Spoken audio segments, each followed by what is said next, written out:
তা দিদি, তোমার বৌমা পড়াশোনা কতদূর করেছে গো? আমার বৌমা হুম? আমার বৌমা তো বিএ পাশ করেছে গো। বাবা, বিএ পাস মেয়ে নিয়ে এসছো ঘরে। আমার ছেলের বউ গো 5 পাস। এখানে দাঁড়িয়ে বলে দিলাম, তোমার এই বৌমা সংসার করতে পারবে না গো। জানোই তো, বেশি পড়াশোনা করা মেয়েরা চালচলন কিন্তু কি খুবই খারাপ হয় গো। চেহারা দেখাই বোঝা যাচ্ছে।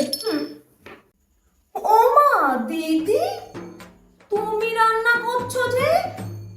আসলে আমার বৌমা না তেমন একটা রান্না বান্না পারে না গো দিদি। বলেছিলাম তোমাকে, এই মেয়ে সংসার ধর্ম করতে পারবে না। বাপ মরা ছেলেটাকে বিয়ে দিয়ে তুমি রান্না করে খাওয়াবো বলে বউ নিয়ে এসছো নাকি?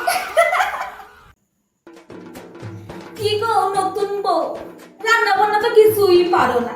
তা বাড়ি থেকে বিয়ের সময় কি কি নিয়ে এসছো? ওই তো বাবা মা যা দিল। বাবা নাকি চা দিল, তা তোমার চেহারা দেখেই বোঝা যাচ্ছে কিচ্ছু দেয়নি। কি দিদি, ছেলের বউ তো কিচ্ছু পারে না, পায়খানে কিছু নিয়েও আসেনি, মেয়েকে ঘরে তুলে নিলে।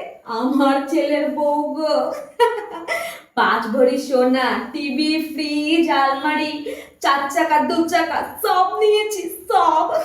তা বলি কাকিমা, আপনি তো উন্নত মানের ভিখারি, আপনাকে তো ইংলিশে বললে আপনি তো আবার বুঝবেন না।